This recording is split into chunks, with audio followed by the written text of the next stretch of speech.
Today we're going to talk about me surviving the first 30 days of 75 hard. 75 hard is a challenge. It requires an outside workout, inside workout, both 45 minutes, following a diet, no cheat meals, no alcohol whatsoever, 1 full gallon of water, 10 pages of a non-fiction book. How did I survive the first 30 days of 75 hard? A lot of the people that I watched said the hardest days would be 50 to like 60, like around there. Honestly, for me personally, my toughest days were the first 2 weeks, and then after it was like maybe 30 to 40. I just wanted to give up. I just really didn't find a point anymore in continuing something that I was not happy doing, if I'm being quite honest. Like, I don't know. It was tough, okay? It was tough. It kind of makes sense though. In the beginning, I was very, very excited and I was, onto my things. But the first 2 weeks were tough for me because I was so sore. I was so sore. I don't think I've ever been sore like that, like ever in my life. And the reason why I was so sore was because I had no rest days and I was working out every single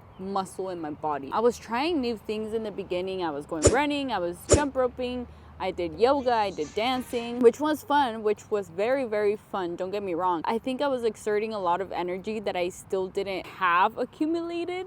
I don't know if that makes sense. I think my first 2 weeks were very energy draining because I was so sore. But I do know that some people fail the challenge in the first 30 days. And these are ways for you not to fail the challenge and to actually make it through the end. One of the things I would tell someone if they were starting the challenge is to make up a plan. Make up a plan of how their day is going to go, just in their mind, if they don't want to go through the extra of writing it down or into notes or whatever. I would want them to visualize their day, perfectly plan out their day, considering all of their stuff that they do on their regular basis. I had to work on a schedule for myself because I work all day. I mean, it feels like all day because I get out till 5:30, sometimes 6. I felt like I didn't have a lot of time after work, so I would usually always want to do my workouts in the morning before work, so then that would give me the afternoon to eat, shower, work on videos.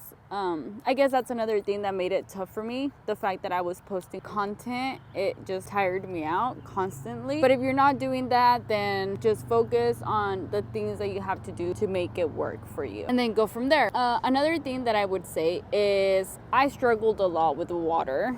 From the very first day till right now, that has been my biggest struggle, and I think it will be until the end of 75 hard. So I would tell whoever's starting it to really plan out their drinking schedule as well. I would try to push to drink as much as you can early in the day, so you're not chugging a bunch of water late at night, because that was me. I tried drinking a bunch of water during the day, but since I'm at work, I couldn't really be using the bathroom every 10 minutes. I would pace it out a little bit at work. Before work, I would try to do the best I can, pace it out during work, and then after work, I would chug water, and it always felt like I was chugging a bunch of water, and then I would look at my jug, and it was like that much. So yes, I would sometimes it would be like 10:30 and I'd be like, I have so much water left.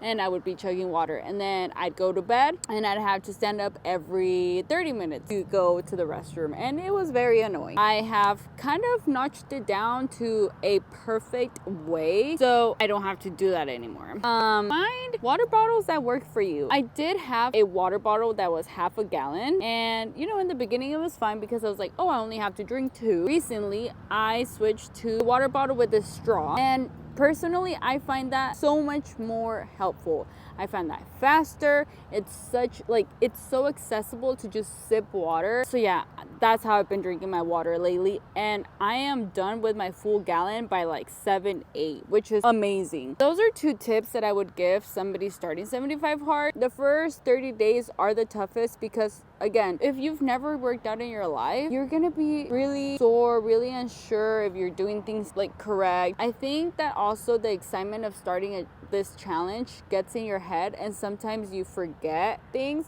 because in reality the challenge itself is very simple, very, very straightforward. But I feel like a lot of people might overthink it and then they just like mess up somehow. I don't know if that makes sense. I would be, you know, so excited, oh my gosh, 75 hard, this, I have to do this, I have to do that. But in reality, it was so simple. It was just, I have to go work out, I have to come back, work out. Like, those were the major things, the working out parts, because drinking water, reading, and picture, like, you could do that at home. It didn't take a long time. Regardless, I feel like a lot of people overthink it. Yes, it's very stressful and very, very hard because, again, it just exerts all of your energy, and especially for a person that is non-active before the challenge, to become like the super active during the challenge, it takes time, it takes motivation, it stresses you out, if I'm being quite honest. Even though reading is super simple, sometimes you just don't want to read 10 pages. I don't like nonfiction books. I don't like self-help books. So when I first started this challenge, I was really contemplating that part of the challenge as well. Everything else, I didn't really double think it except that, which is funny because that's one of the things that I'm not minding right now during the challenge. I did contemplate the reading part. That was my biggest issue before starting the challenge, because I personally do not like self-help books. I don't know why I don't. I just don't care for them. But now, into this challenge, into the realm of self-help books, I've appreciated them. And I do appreciate people writing self-help books. They are a little bit repetitive, I'm not gonna lie. You know, you do take a few things from certain books that you do place it into your life and you're like, wow, you know what? That actually makes sense. Like, maybe I was never able to put it into words, and me reading it makes so much sense. So yes, I have learned to appreciate self-help books. I also made this challenge a little bit tougher for myself. Before I started 75 Hard, I had thought that part of it was no eating out, right? Because I thought, okay, follow a diet, no eating out. It really isn't a part of the challenge. You could eat out as long as it's part of your diet. I love going out to eat. The fact that I stopped myself from doing that, I wanted to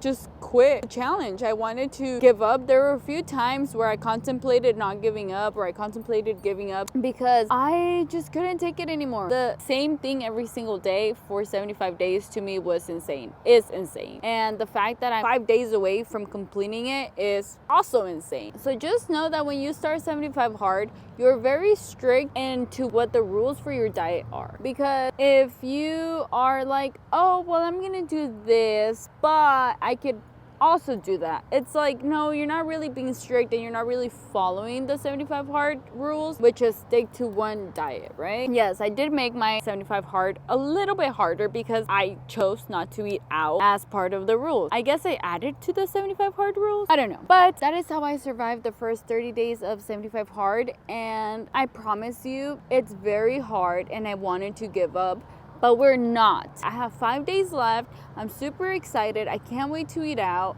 And I hope that when you start this, you believe in yourself and you push through no matter what.